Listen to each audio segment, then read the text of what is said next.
cennet olsun. Amin. Ay Elmas. Her gününden hamdolsun. Allah rahmet eylesin. Allah cem şəhidlərimizə rəhmət eylesin. Ay bizim oğlumlar.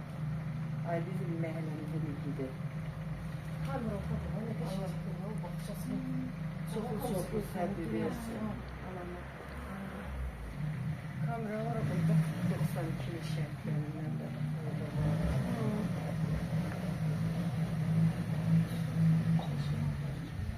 Burada da oldu.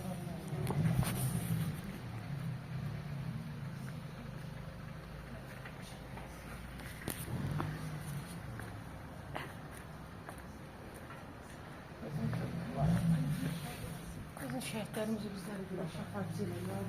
Arzu bacım buna bak. Hacan. Deyirəm, indi bax belə deməsən, gör, deyəriyim mi bacıdır, üzü gözdə bağlı. Elə bu da işte. Allah rəhmət eylesin. Mekanları cennet olsun. Bizim şəhidlərimiz. Gürürlarımız.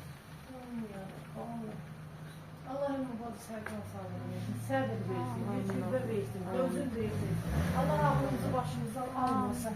İlahi, amin. Ya Rəbbim. Allah ağlımızı başımızdan almasın. Amin ilahi. Hələ sağ ol, ay bacı sərkan. İçeri saat. Güneş değil.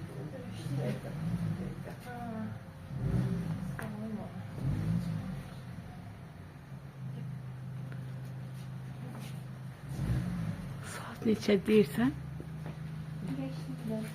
Saat neçədir? Saat 1:19, 20 dəqiqə işləyib bir ay. Çocuğum. Hə, bir işləyib 20 dəqiqə. Təşəkkür edirəm. Var Allah olasınız. səbir versin, ayın bab. Allah səbir versin. Allah cəm şərifləri. Sağ ol. Çox sağ ol.